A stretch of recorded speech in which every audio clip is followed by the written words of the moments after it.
We go. Okay, yeah. Hey, welcome to Riffs. We're live. Phil back here with us today. Not to be confused with Phil Brick, That which we were correct. having a juvenile chuckle about earlier.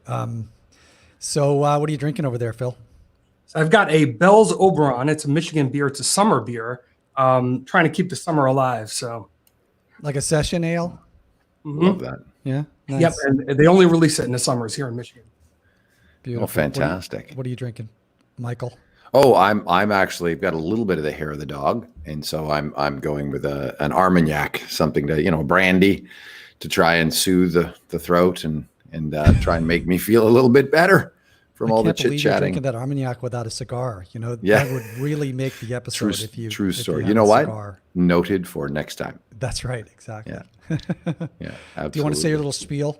Yeah, well, yeah. First of all, this is for fun, and we will have wide-ranging conversations that may have some investment tone to them. But if you're going to take any of that, please take that to a licensed professional before you put any of our advice to work anywhere.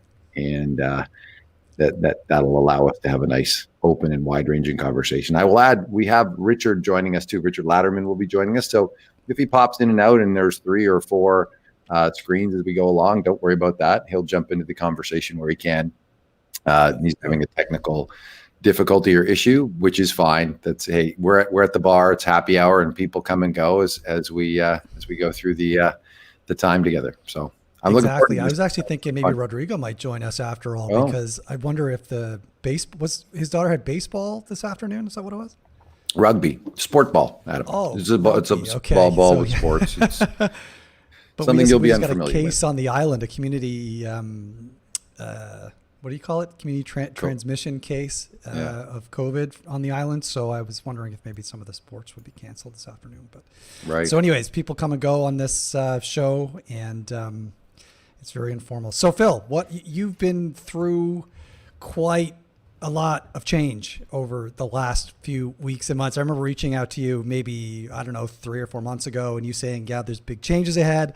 I'd love to get this out of the way before we connect. So I think most of that is behind you, right? Like you've got this. I don't know about getting of things. I've been looking forward to this for a while, so I'm excited. But yeah, it's been everyone, every single person in some way or another has had their year thrown into, has had their nice and orderly plans for the year thrown up in the air, but us no less.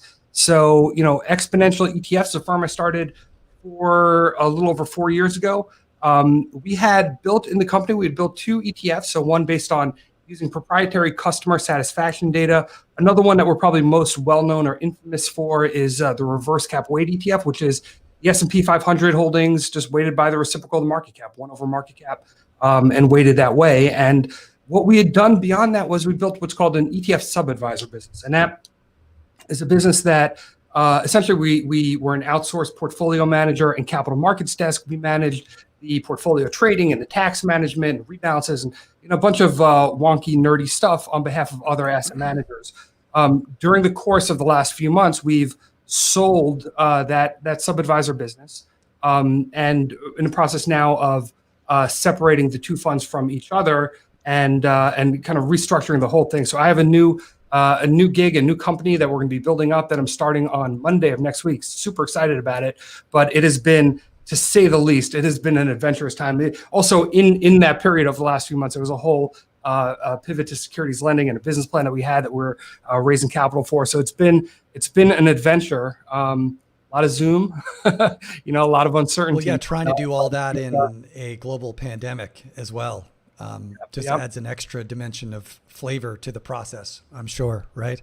If it wasn't a challenge, it wouldn't be fun. That's what people say, but I can tell you it was a challenge and it was not fun. So yeah, I don't know, but everything works out well in the end somehow. So we got very fortunate, and I'm very proud to announce that Turoso Investments has acquired the Exponential sub-advisor business. We did not lose a single job in our company. Everyone is now who had been on the trading capital market side is now employed by Turoso, and combining that sub-advisor business with Turoso as a firm and the other services that they offer on the distribution side and on the product white labeling side really makes a very formidable offering for them. So really proud of that, and really glad that everything landed well, and super excited for everything that's to come. Well, congratulations and cheers for the completion of your deal. And cheers.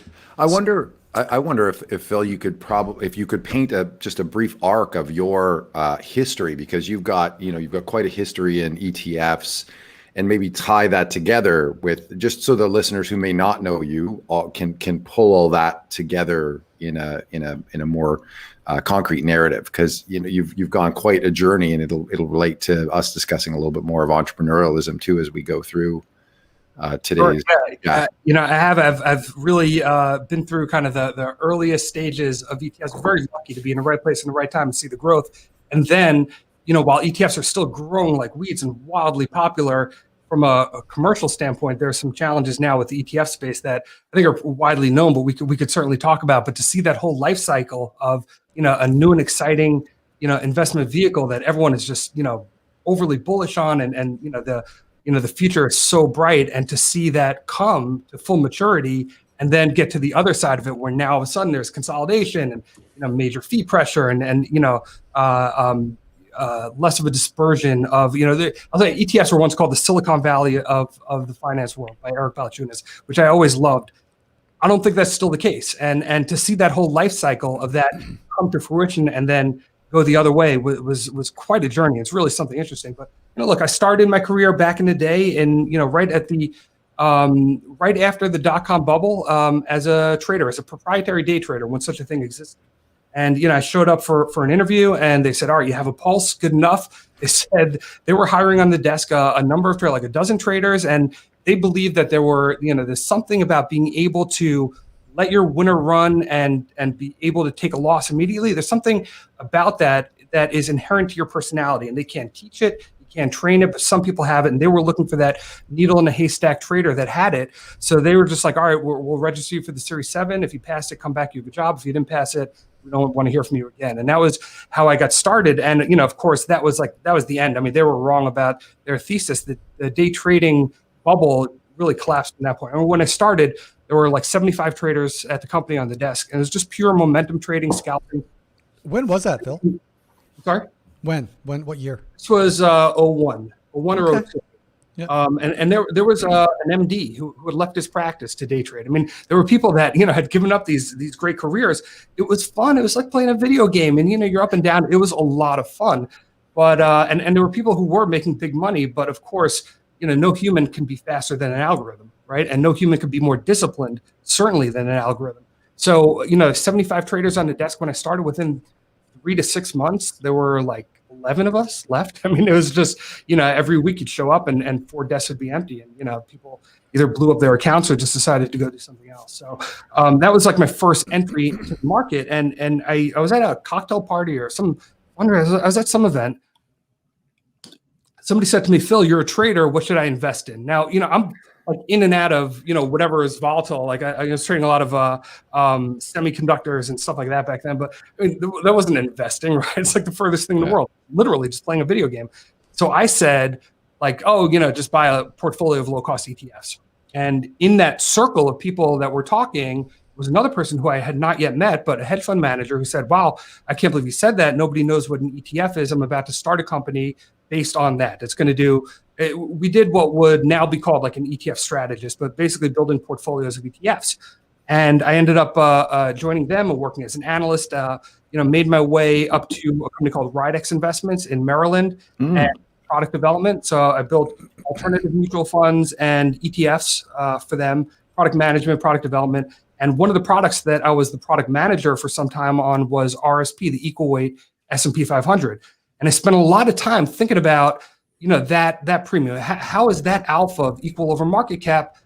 Why is that? Why is that, persistent, more or less persistent? But what is, is it just the small cap tilt? And if so, why, relatively, why would you want to be in large cap at all, essentially? And what about the rebalance mechanism where you're profit taking from your winners and you're buying your losers and all those things? And ultimately that's what led to the idea to do the reverse cap weight ETF. But in 2010, I left Ridex right around the time we got acquired by Guggenheim to join the New York Stock Exchange to work on the ETF the ETF business there. So we had an ETF listing business. You're working with ETF product developers and issuers on getting the product onboarded onto the exchange. You're working with the regulators on market structure initiatives, working with market makers on capital markets issues. And, just it was an incredible place to be. And I was so fortunate to be in that seat at that time. I ended up spending 6 years there.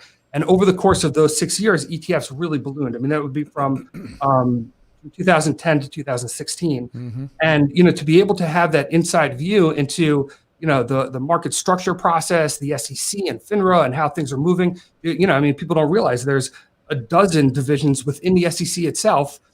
Some are more or less knowledgeable about certain areas of the business. Some require approvals and some don't. I mean, there's a whole intricate web there. And, there's also the market structure. I mean, you've got major issues going on right now, fragmentation and, market maker incentives, which are, really light to the point where it's, I believe, a systemic risk in the market. And, there's a bunch going on there that really gave me an inner seat to the industry and allowed me to, really meet people all over the industry and work on ETFs, and then started Exponential ETFs here in Michigan in 2016. Wow. So what was it? I mean, in Michigan, right? So were you always working in Michigan, or you were traveling around to be at the various company headquarters? Or I'm a New Yorker, I'm a New Yorker originally, and I'd been in New York for just about all my life. But for family reasons, I had to come back to move to Michigan, or at least I had to split my time here. So I'd gone through a divorce, and I have children from my first marriage, and really they, more than I did, they had to be here in Michigan for family reasons. So, the question was, do I fly back and forth for my whole life, or do I try to build a life here? And I was very lucky, again, in that NYSE allowed me to work remotely from Michigan for a year. I'd been there already for 4 or 5 years. And then I did a year remote, and that was great. I did Monday to Thursday in New York, and then I flew back and was here with the kids on the weekend, did Fridays from home. But after a year or so, it started to really take a tax and a toll, and it was hard to do. So, I had 2 things going on at once. I had been looking to do something entrepreneurial really my whole life. And I had a couple opportunities that came up that I'd been researching. I had this moment. I had a pituitary tumor that required 2 surgeries and had some major health scares. And at the same time, got into this, people talk about the belly of the beast during the hero's journey. Like, I got into this low point in my life and emerged from it and came out of it because, I was very fortunate that the 2 surgeries were a success, and I had my health and I had a renewed outlook on life. And, a lot of things that I just put off that I'd said, well, that's something I'd like to do, and I'll probably do that one day, but, that day just never comes. I had a renewed outlook where it's like, what, I'm going to do it. I'm not going to let fear hold me back. And I think even today, a lot of the things that I'll say online or different things that, I just decided I'm not going to hold back based on what I think a future job opportunity might be or how I'm perceiving my career.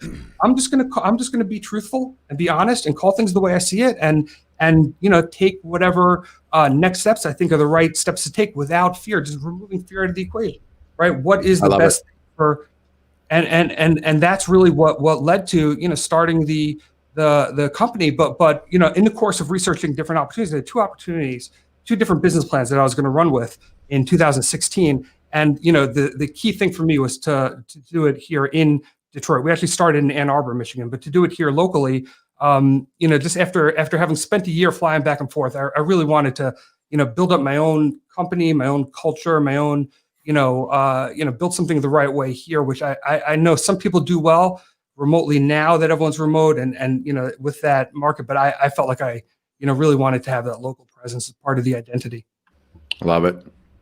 So I love that journey too. And so you had a near-death experience that gave you the insight into the limited nature of all of our journeys, which then I think crystallized your ability to take risks, or to be, just to be okay with letting her fly and just having a go at it.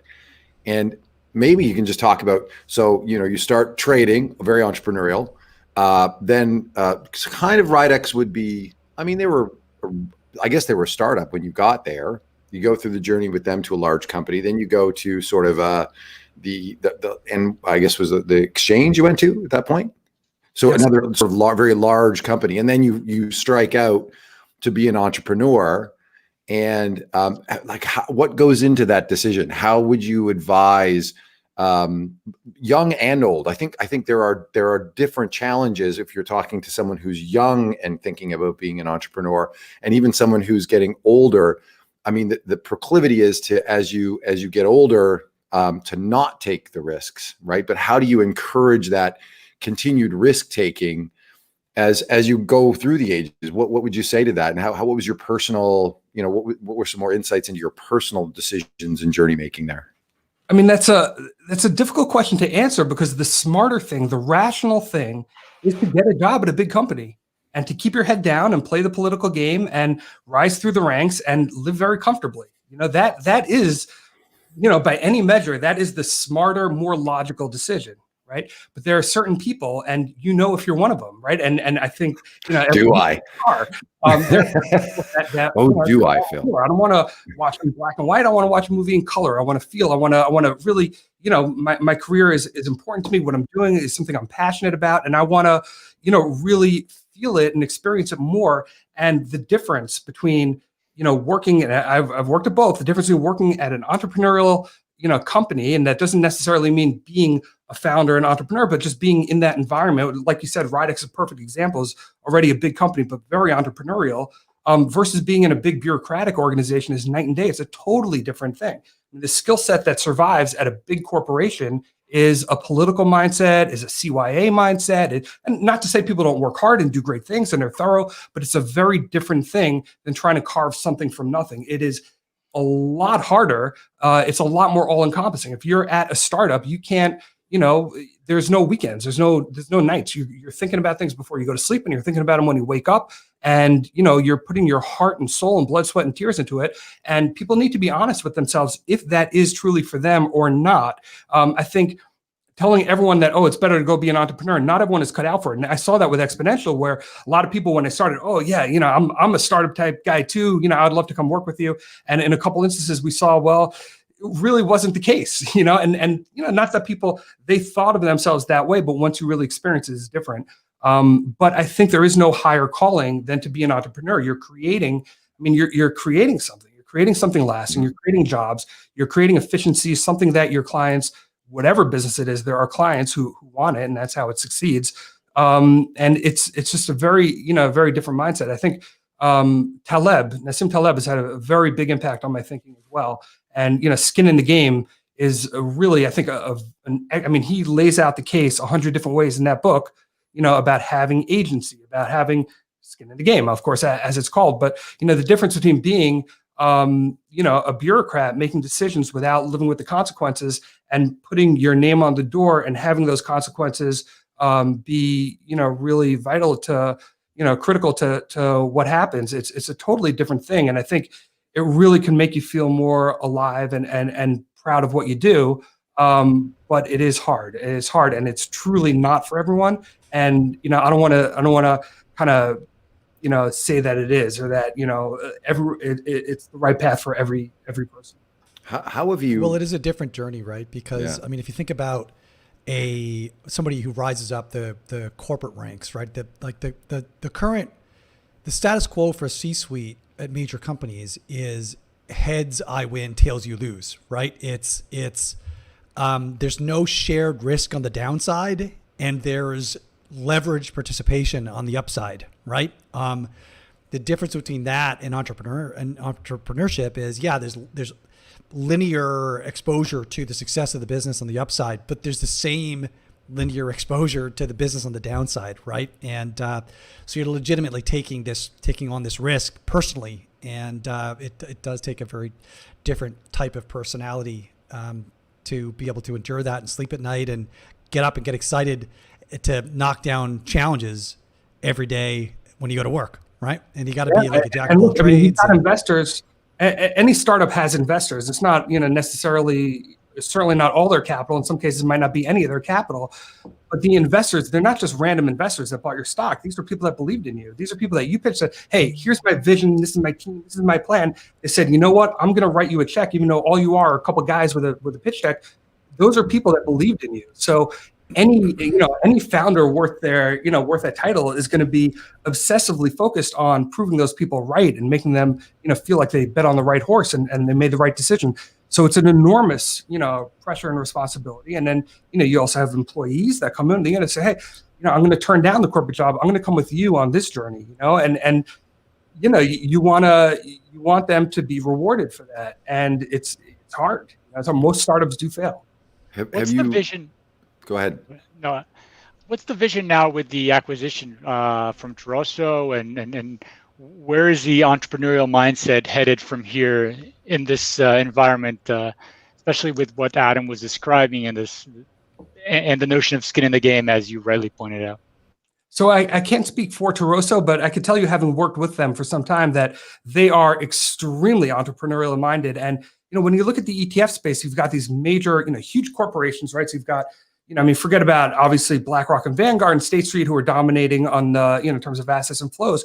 But you also have like DFA just announced they're coming in with a large cap US fund at 12 basis points. That's cost. They're coming in at cost. Bank of New York Mellon is not a small company. They recently launched ETFs at zero fee, truly zero fee. So you're not only competing against, PIMCO and Templeton and, all these different people, you're also competing against, for whatever reason, that just happens to be the area of the market that got commoditized, that people are willing to do for a loss or for cost to bring in business elsewhere. So it's really, really difficult. In order to compete, you have to be super differentiated, right? In a number of ways, in terms of the product and in terms of, your investment philosophy, but also in terms of distribution and how you work with your partners. You really have to think differently and outside the box to stay ahead of these guys. And that's something that Turoso does and does really well. So they're behind a bunch of the funds. I know you had the RPAR guys on the show here. Turoso has helped them in terms of operations and back office. They've worked on a number of the more innovative new ETFs, and they've worked with a number of the more entrepreneurial-minded companies. Me personally, I'm not going to be working with Turoso. I'm going to be making an announcement next week. I guess anyone who's this deep into it, maybe I don't know. We're kind of holding the announcement for a little bit to try to make a splash. But I'm going to be joining an advisory firm that's really upending the annuity distribution space here, based here out of Detroit, but using technology to do so. And I'm going to be chief investment officer and building with them. And a lot of the stuff that we've been building, the capital market services that we've been doing, so not just the trading and the sub-advisory and the capital markets, but also the securities lending and a lot of the next layers of services that we've been planning out to offer, we're going to be building together as part of this group here in Detroit. So, super excited about it. And it is very much an entrepreneurial. So, we're coming fresh off our almost next round will be our Series A. So, it's still very early stage.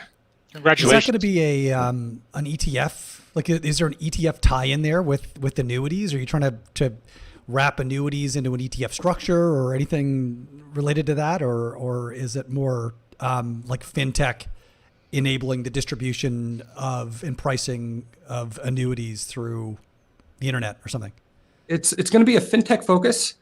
There will be some investing aspects to it as well, but it's going to be a fintech focus, not ETFs. So, after a long time, after I guess 15 years now, I'll be out not directly in the ETF industry. Is it going to be the same concept though that ETFs brought to the investment world that you're going to be trying to bring to the insurance world, sort of the democratization, if you will, or the further clarity for the fees and charges with respect to annuities and that type of thing? Is that the plan, or is that sort of what's the objective? I guess I'm speculating on what the objective is, just given your experience. Yeah, and we all know where the market's headed in the financial services space, right? Mm-hmm. Things are becoming more efficient, more integrated, more cost efficient, and look, advisors, they themselves, are under a lot of sales pressure. There's a lot of saturation there, and the last thing advisors want to do is spend all day integrating different investments from different sites and different accounts. And certainly, I think the traditional fee structure on annuity distribution has, as Bezos says, your margin is my opportunity, and it's certainly left some opportunities available there. So we're going to be focused heavily on that. Right. So as I understand it, in the insurance world, the big costs are the medical, the lapsed policies, things like that. That there is a tremendous opportunity to think about, insurance being bought rather than sold, because the salesman's commission is another major part of the expense of insurance. So I think that certainly insurance is one of the last bastions of this investment, because it is an investment to some degree, this investment world where it's shrouded in a whole bunch of really complicated things that nobody can understand, an MTAR line and the taxation that occurs and how it accrues and over what duration, and how insurance companies can average their returns over 10 years. And so it's all very complex. It's extraordinary. It's beyond the comprehension of any investor. So if you talk about a 500 stocks representing the S&P 500 or any investment scheme that was an ETF, it pales in comparison to the complexity of insurance products. And they are sold at at very, very, not very high fees, but higher fees. So is that what we're going to, I would love to see it attacked, but I mean, attacked is the wrong word. I would love to see the consumer empowered through a better offering that allowed them to,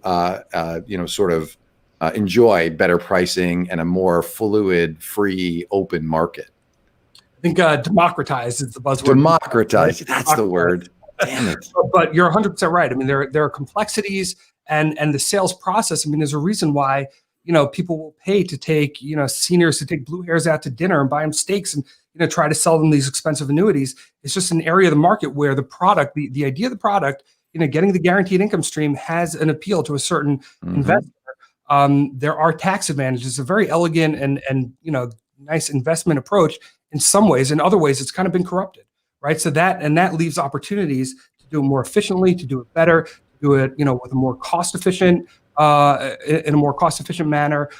So we plan to capitalize on those opportunities. Well, that's exciting. The benefit of the investors. That's exciting. Yeah, the whole annuity space is a big mystery to me. I've always thought that the privatization of retirement was one of the major policy errors of the last century, and one of the reasons for that is that one of the benefits of traditional pensions is pooled mortality risk, right? So if every investor needs to save and manage their own retirement, then they need to invest and spend as though they need to budget the risk of living to 100 or 105 or 110 or 150. Who knows what sort of lifespan expanding healthcare or technologies are going to come to market over the next little while. So, I always wondered why annuities were not just a default option for most retirement plans. And I think that a lot of it's just incentives, right? Typically, when you sell an annuity, it's off book. If you're an advisor, you sell an annuity, it's off book. And so and the fee you get paid on it is just not very high relative to the idea of keeping it on book, et cetera, right? But so are you going to try to address some of these challenges then?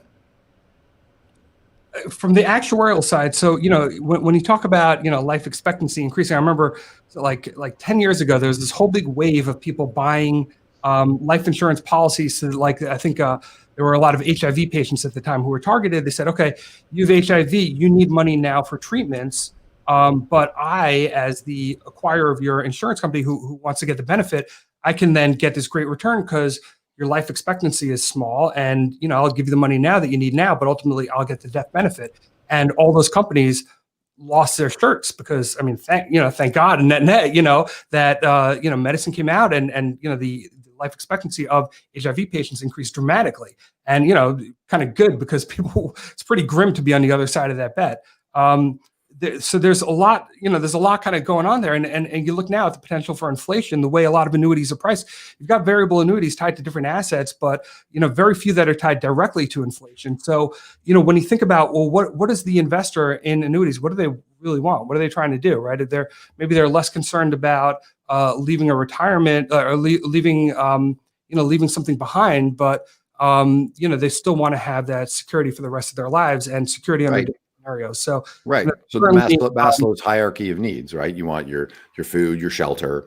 You cover that off through your government benefits, maybe your company pension. You add an annuity on it. Then you take the rest of the investments that you have, and you have those other aspirational type parts of the Maslow's hierarchy of needs that can be realized. But first and foremost, you need to have your food and shelter.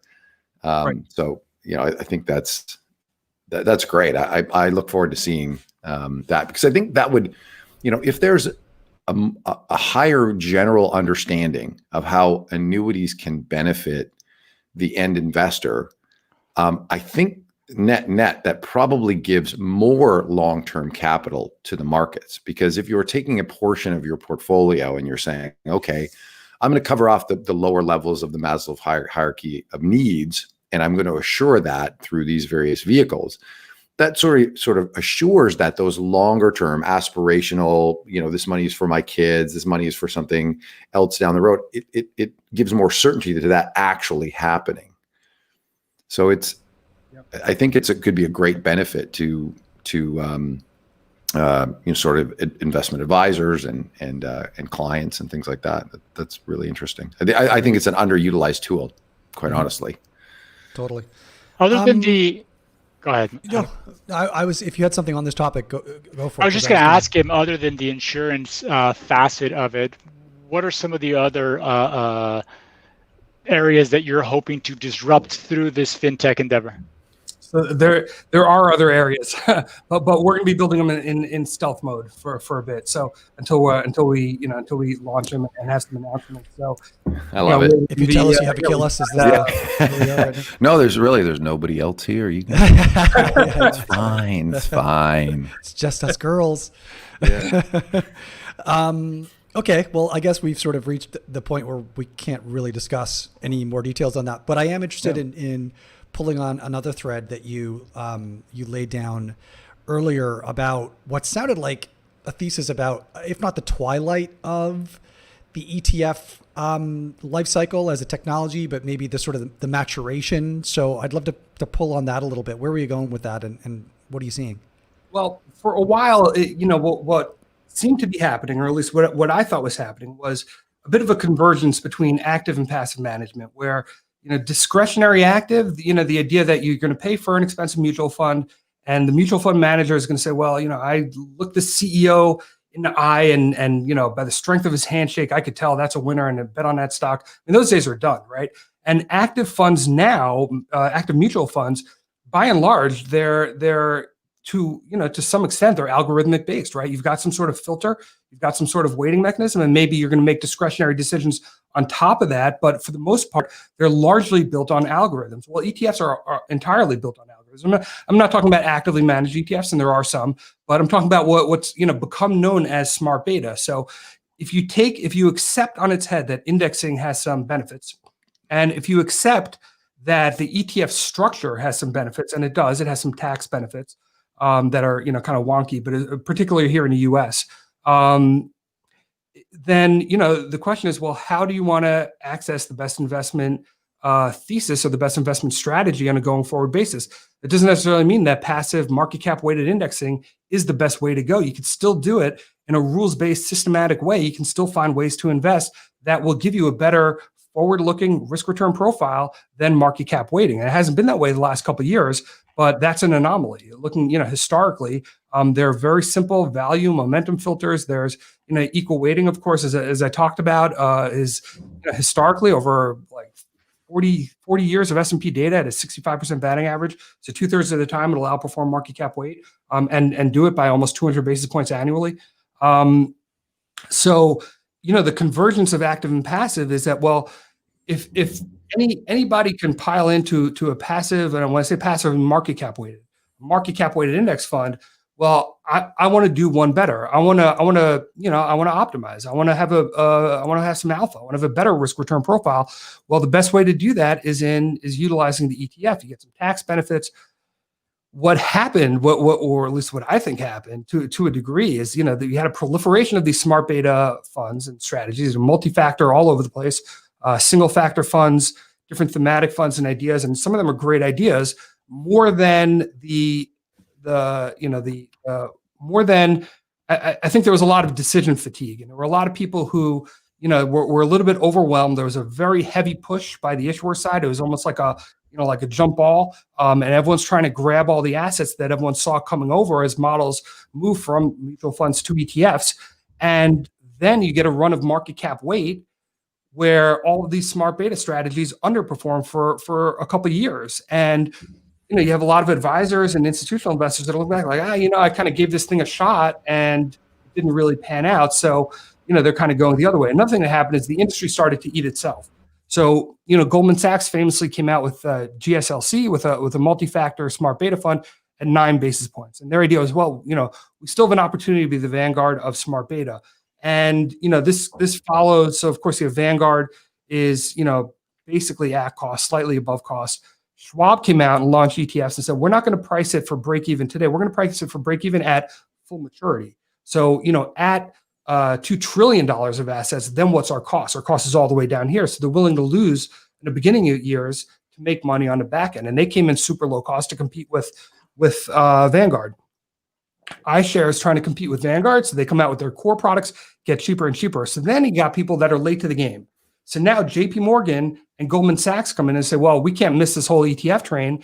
All the flows are going into these low cost products.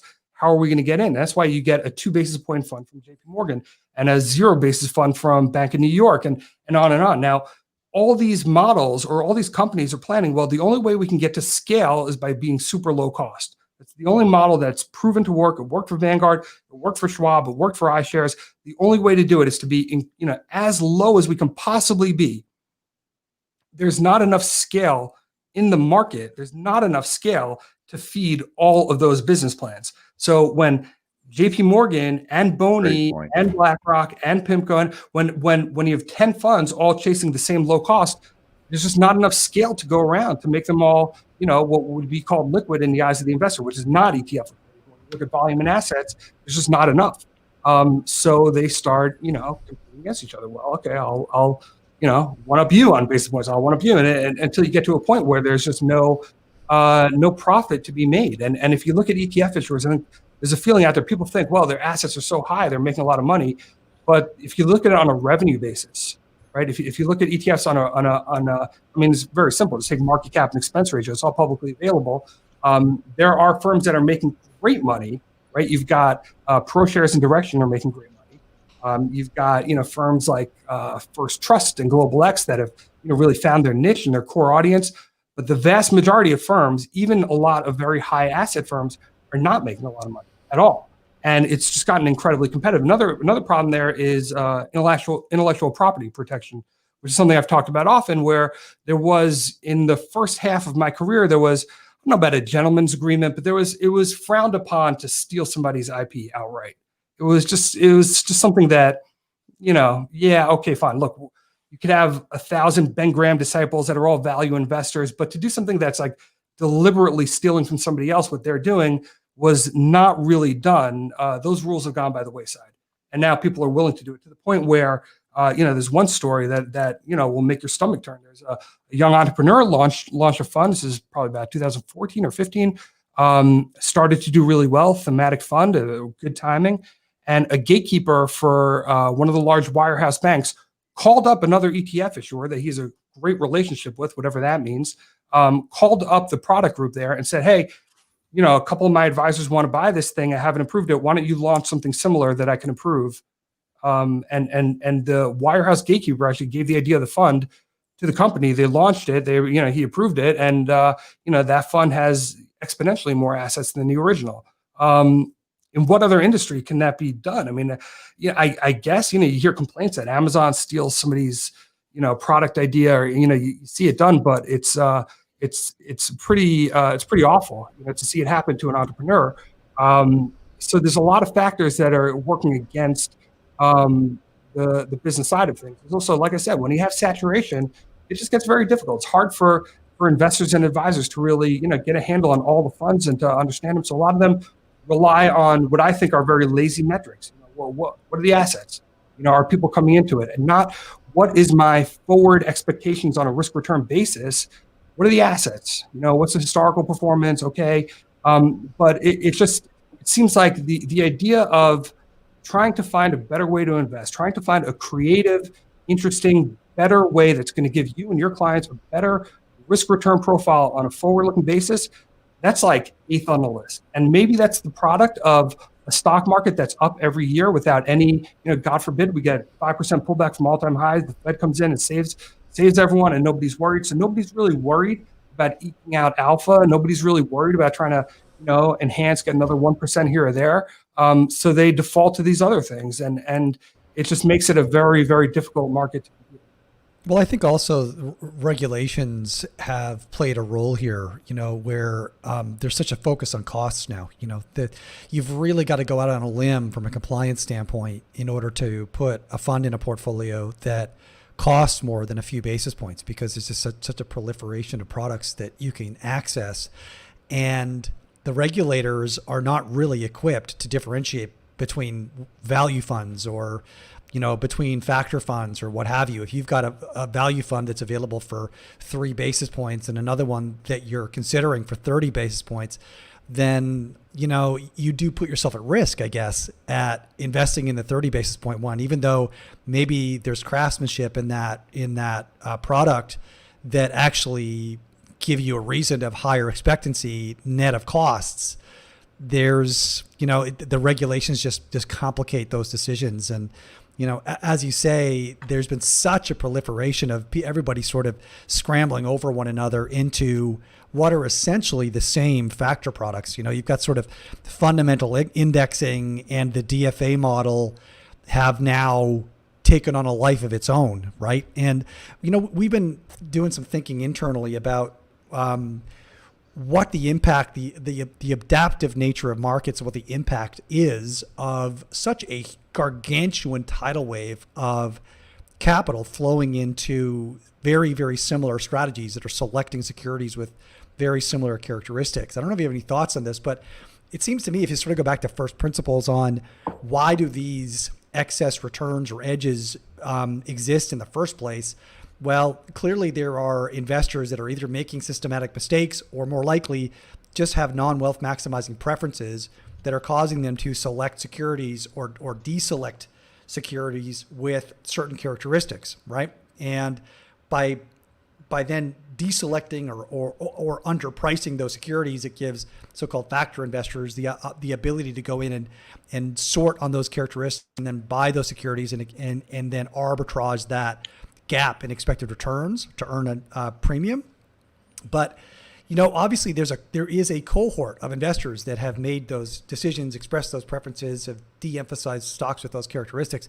But there's not an unlimited amount of capital deployed by that cohort of investors that are expressing those preferences, right? Like it just makes intuitive sense that eventually the amount of arbitrage capital is going to overwhelm the capital that was originally investing in these in these strategies that were creating the premium in the first place, right? So if you've got enough arbitrage capital that are investing in stocks with certain characteristics, those characteristics may have implied higher returns before, but now you'd almost expect the sign to flip on those premia, and now stocks with those characteristics would be expected to have negative excess returns, right? And so I wonder, and I'm sort of, I'm looking at the value premium, the small cap value premium over the last several years, these multi-factor funds, the multi-alternative funds, and it's been just an incredible, -1 or -2 Sharpe ratio straight line down. And so do you have any thoughts on whether this has become overgrazed, factor investing has become overgrazed, and now the sign is flipped and we need to find some sort of equilibrium before there's going to be some premium again? And when it does come, it's probably going to be much lower than what was implied by some of the early back tests? So there's actually been a lot of research on this, on the crowding factor, and how crowding into a strategy does in fact reduce your forward-looking expectations. We kind of saw this play out at a micro level with the low vol strategy, the low volatility funds. Was it like early 2019, late 2018? But at some point over the last year or two, there was a huge influx of assets into the two biggest low vol strategies, the iShares and the Invesco funds. And iShares have been promoting it really really hard, and they were successful, and they got a ton of assets come in. And then, as soon as that kind of leveled off, all of a sudden, so did performance. And, there's a number of factors and reasons why that might be. I don't think it's necessarily entirely because everything had been crowded in, but there certainly is that effect. If you put buying pressure on a set of stocks or a factor, it's going to have an impact. I mean, the algo that you're trading against doesn't care, right? And there's been like no mechanism in the market to have a true up to intrinsic value.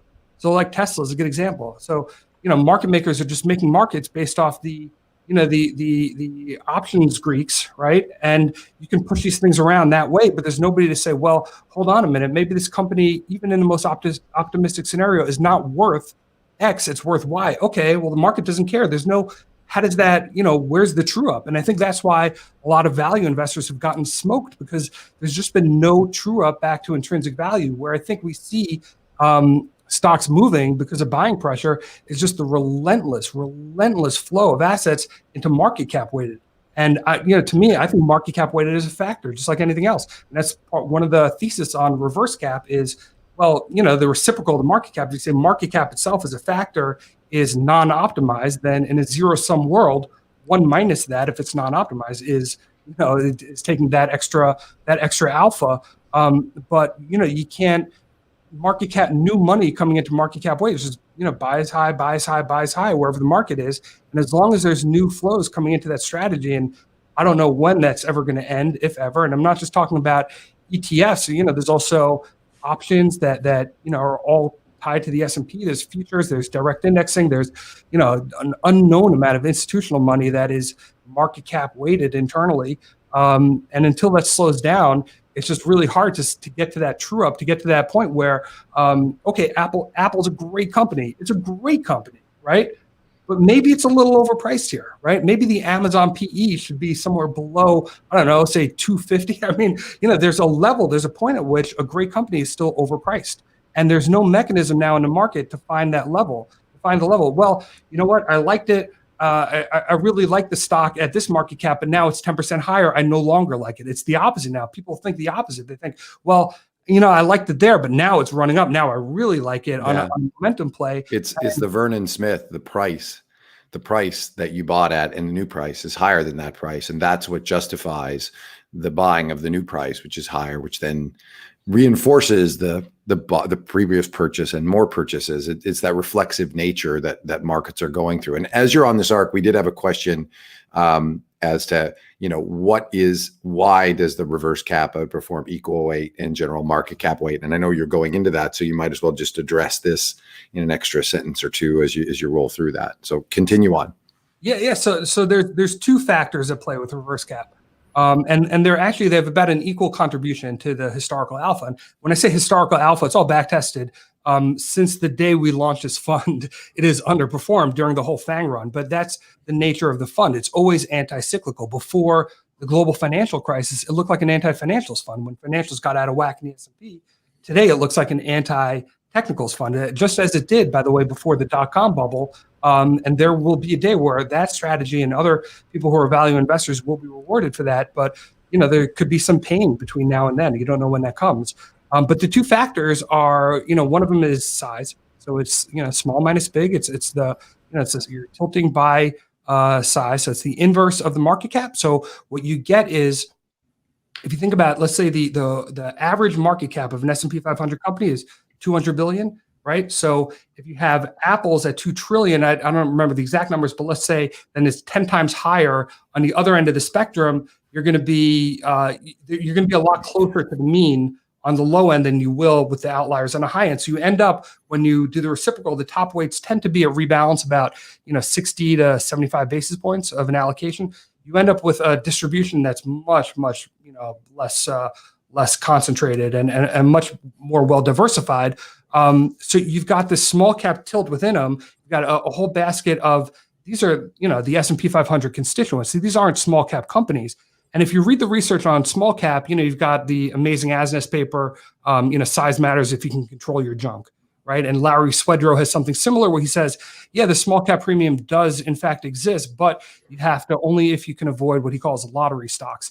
And the idea is that in, small and micro cap, the valuation. So you're judging everything by size. Well, the size is the market cap. It's all being pushed around with thin volume and thin liquidity. So you can get into some names that you don't even want to be into. Well, by limiting the size tilt to large cap, to S&P constituents, you've got, that's your quality filter. So you're saying you're going to do size tilt within large cap, then it plays out. Then you don't have the junk or the lotto ticket issues. And the size tilt has contributed historically about half of the alpha. But the other factor is more interesting. The other factor is mean reversion. And if you think about it, let's take equal weight because it's a little easier to visualize, right? You've got an equal weight fund. You've got 500 stocks. Everything is a 20 basis point allocation. And then, bell rings and everything trades for a quarter. And some go up and some go down, right? At the end of the quarter, you rebalance, you sell the winners and you buy up the losers. You true them all back up to equal, right? Now everything's at 20 basis points. Well, in a trending market, right, the winners, you don't want to rebalance them. You want them to run. You want to be heavier in them. And you don't want to buy all your losers. You want to have less of your losers in a trending market. But in a mean reverting market, that's exactly what you want to do. And more often than not, the market has acted in a mean reversion factor. So if you go to reverse cap, you say even more so, we're gonna if the portfolio gets out of whack, we're gonna rebalance it. We're gonna allocate more money into the smaller allocations, which are either companies coming into the S&P or companies who have dropped. And the ones that have run away to the upside, we're going to take profit there. And we're going to reallocate the profit back to the stocks with the most room to run. And historically, that has provided, it's amazing. It's almost equal from, distilled down. And there's a great S&P paper on their indexology blog on this. And we've run the numbers ourselves at Exponential. Just the attribution of those two factors. It's amazing how it's almost equal, 50-50 split between those two. Okay, so yeah, so it's sort of the rebalancing premium. You're also sort of implying that there is this mean reversionary dynamic at play as well, right? Yep. But I think you're basically referring to the rebalancing premium or rebalancing bonus or gamma scalping or whatever. There's a bunch of different names for it. And so you maximize the rebalancing premium with equal weight. But I think So I think your thesis is you get a lot more rebalancing bonus from your reverse weight because it's not actually reverse weight. It's 1 over the market cap weight, right? Isn't that how you do it? Yeah. So actually, the Gini index of your reverse weight is much smaller than the Gini index of the S&P, right? You do have a lot more weight diversity in reverse than you get in the S&P 500. Yeah, very much. It's really not reverse weight; it's inverse weight. But we can inverse because inverse in ETFs is how they call the -1 beta, -2 beta funds. You don't want to be mixed up with that. With reverse, but we don't just flip the names. We take, like you said, reciprocal of the market cap, and then just weight everything by the sum of the reciprocals. Right, and so that's a much more diverse portfolio than the cap weighted portfolio. And for sure, you are emphasizing smaller names. And so how did you compute? Do you remember how you computed the rebalancing premium there? Did you take the weighted average of the constituent compound returns and the weighted average of the portfolio returns, and the difference there was the rebalancing premium? Yeah, we took the performance of the funds that the funds that we bought up that we had to, or the stocks that we had to true up, and the ones that we took profit from. I'm trying to remember the S&P methodology. It's escaping my mind. The S&P ran the same study on their equal weight, and it's on their indexology blog. Mm-hmm. But we did it a little bit differently. Man, it's a few years. Yeah, no, you write a lot of papers and you do a lot of analysis, and some of it just inevitably leaks. I got to go chase down that S&P paper because I'm writing my own paper on the rebalancing premium at the moment in the context of risk parity. But I'm fascinated by the whole concept at the moment. So I just wanted when to we dig do a little factor deeper attribution. When we did factor attribution on it, it was weird because a lot of the data sources use equal weight or the equal weight to market cap weight premium as their defining factor for size within large cap, which, again, to us is ridiculous. So, we looked at deciles. Another interesting thing that we looked at was, we use the S&P. And if we did just the rules-based top 500 by market cap and then reciprocal of weight, instead of using the S&P holdings. So typically the S&P, the overlap between the S&P 500 and the top 500, just rules-based top 500 by market cap with no index committee or criteria, there's an overlap of typically it changes, but typically about 420 of the stocks will overlap, and of the 80 that don't, it's usually the smaller names anyway. So in the S&P version, you're still getting something extreme. I mean, once in a while you have a Tesla or something that will have some sort of material impact on performance that didn't make it in, or that made it in that should have. But for the most part, it's not going to have much of an impact. But what we found, we ran a test on a basket of just those 80. So every rebalance period in the S&P, we took the companies that would not have made the rules-based version against the companies that would have, but that weren't in. And we ran performance on that, because what we wanted to show was that by using the S&P, there is a built-in there's built-in quality loading there. Quality and what's the word I'm looking for? Not downside protection, but there was a stabilizing force. The amount of money, just the trillions of dollars benchmarked to the S&P. We didn't see anything in up markets, but in down markets, we saw that those names had some artificial support, which we attribute to the S&P index inclusion. Interesting. I love it. I don't know if you saw, there was a paper, Corey shot it over to me earlier this week, and I think he dropped it in Twitter Tuesday or Wednesday, but where the authors looked at the old research affiliates fundamental indexes, and because I had never seen this before, somebody using the rebalancing premium as an explanatory factor in a traditional kind of factor regression.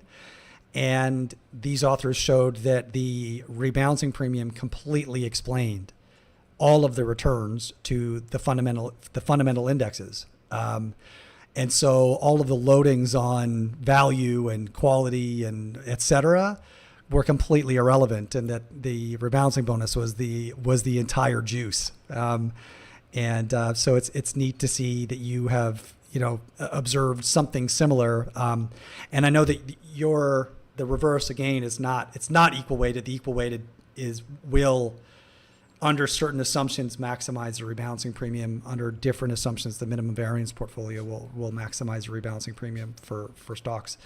But still, it's like I hadn't heard anybody else do that kind of decomposition before. So I'm interested to hear that you've done that and that you found out those results. That's very neat.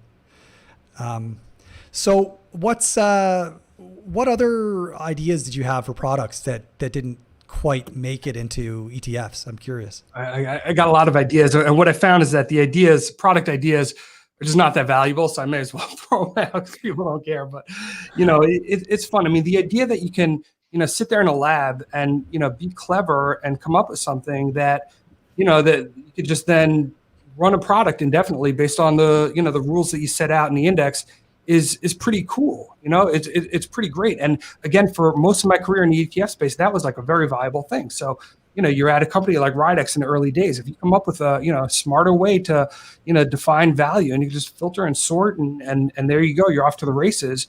Obviously, everyone jokes, and it's a fair joke about the back test performance versus actual live performance.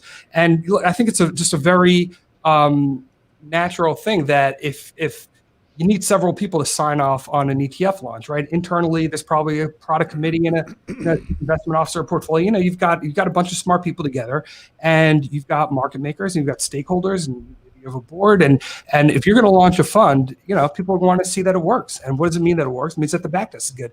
So if you take two strategies, let's say two sides of the same coin, right? Let's say market cap or reverse cap, or let's say growth, let's say momentum and value. Okay. You're going to, by nature, you're going to launch the one that is coming off of the better back-tested period, right? Because that's the one, oh yeah, look, it works. So, look at the back test. The thesis makes sense. It's not like people are data mining or just running back tests for the sake of running back tests. But you have a thesis that makes sense, and then you've got data that says that it works and it launches. And in reality, you've got these regime cyclicalities. So the minute you launch it, you're at the tail end of that regime, and then all of a sudden you start underperforming.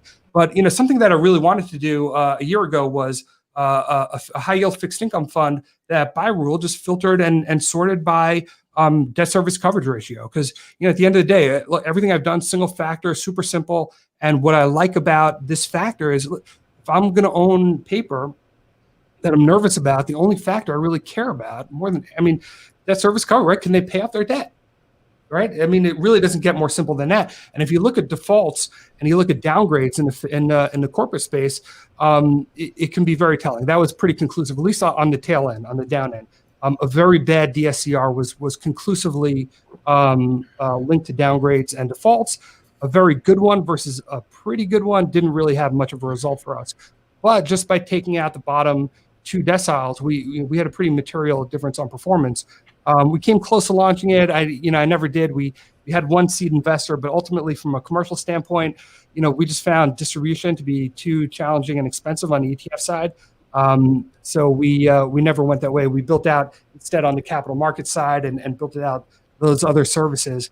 Trying to think off the top of my head, the one that I really wanted to do also, I guess about now 2 or 3 years ago, was currency wars.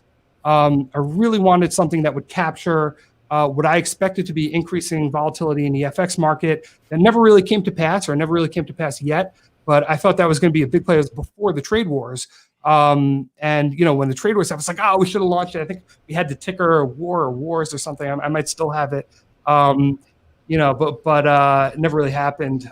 We never. I mean, really, the gating issue there is we never really cracked the code on any index methodology that would have captured what we're trying to capture. So increasing vol on the FX side was too difficult to do, or at least we didn't figure it out.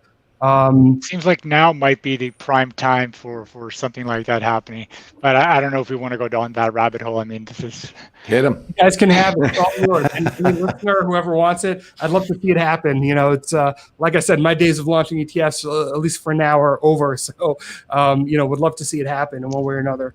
Would you throw in some gold and Bitcoin in there as well? Just curious if that's where your mind. That was another idea we had. The SHTF, we got the ticker. Shit hits the fan, right? The shit hits the fan. But I've long wanted to do something that captures inflation in a truer, in a more accurate way than I think most of the inflationary, than TIPS does, or most of the inflationary measures or products. There's still a lot to do. Look, you look at the alternative space, completely underdeveloped in the 40X side and mutual funds and ETFs. A lot of opportunity there in the alternatives. I think, like I said, the FX space has got some opportunity. There's some really cool products that came out recently. ADRs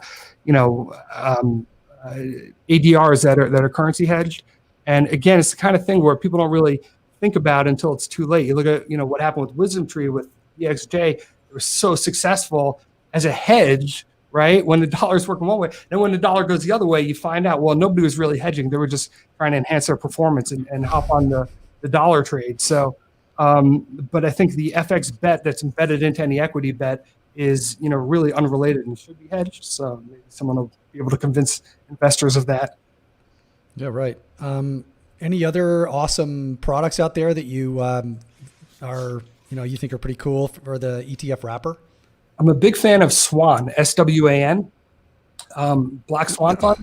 So it's not a tails event fund. It's a protection from a tails event, and the way they're going about it is really interesting. So rather than buy puts, what they're doing is getting the beta through a long option strategy, and then 90% of the allocation is just sitting in treasuries, long dated treasuries.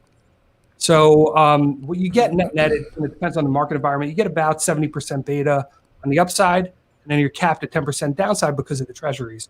So I just think it's a very elegant way and a very interesting way of providing downside protection. Trying to think what else. There's I don't know. My mind. I'm trying to forget everything I ever knew about ETFs right now. It's a little bit of PTSD going on. Well, what are the challenges with a low rate environment for annuities? I mean, that's got to be something. Have you thought about that as you're thinking about your new role? Yeah, absolutely. And that's a challenge. But there's a lot to do on the variable annuity side. And again, it's yet to be determined if we are going to be a sponsor of our own annuities. Right now, we're focusing on distributing existing annuities for some of the other insurance companies. We might create a proprietary product, but we might not. So we'll see. Obviously, as you guys can tell from this conversation, I love it. The product development side, the financial securitization side, I truly love, and I think it's got such a bad rap, from a global financial crisis, and there's so much skepticism about anything new and different in the financial product space. But I think that's really unfortunate, and I think ultimately the goal of any good product developer in the financial space the goal is to create, better funds, new funds that make sense to you and to the clients. And I think for the most part, that is what happens. And, it's always fun to it's something I will probably get back into in some capacity. Maybe we could just come back to that whole entrepreneurial side as we kind of wrap. I know we're just over an hour here, so we set the stage for wrapping up. I always like to, when my kids were younger, I would tell them, okay, we have to leave, but knowing that we didn't have to leave for a half an hour. So I would prepare them for the fact that we have to leave, and then in half an hour we can leave on time. I actually do have to leave because I've got people who here to fix air conditioners, and it's gonna be a big racket. But I might just mute and stay on, and then I'll come back. There's actually a really interesting question in the questions, which is if you could swap jobs with anyone for a month and get all their skills, who would you pick? Which is really interesting. I thought, well, maybe we'll wrap with a little bit of, we're all entrepreneurs. We're all in the financial services world. We've all had various roles. That's an interesting question. How do you I have a couple of other add-ons. Do you have any thoughts on that, Phil? Does anyone jump into your mind? I mean, there's two ways to answer that, right? So if I could, wave my magic wand and do so, I'd love to go into the Fed one day, take Jay Powell's seat and change course on a number of things. I think would that be fun? No, absolutely would not be fun. I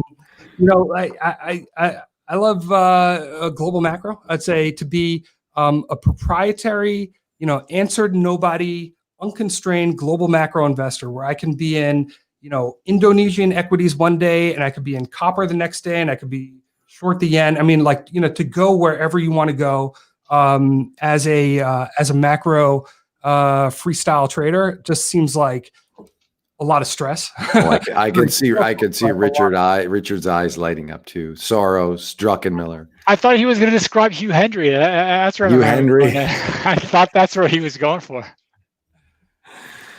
That's great. Well, what about you, Richard? Any thoughts on that? Yeah, I got to say, living the dream in St. Bart's, doing the global macro thing was where my mind was going at. That's really interesting. That's a tough question. Actually, I don't know. I kind of think, I don't know, sitting in being Bill Belichick for a little while might be kind of neat. little sports action.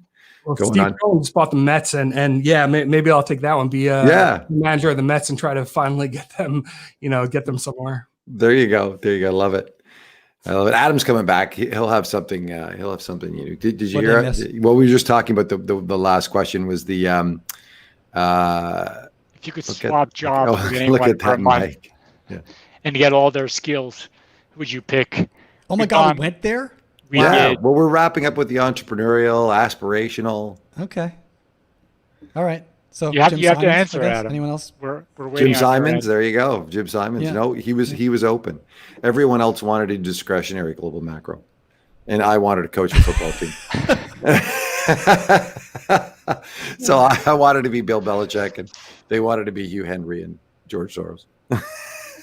Oh, wow. Fantastic. Two aspiring global macro traders over here. Yeah. Who knew? So I knew Richard was, but yeah.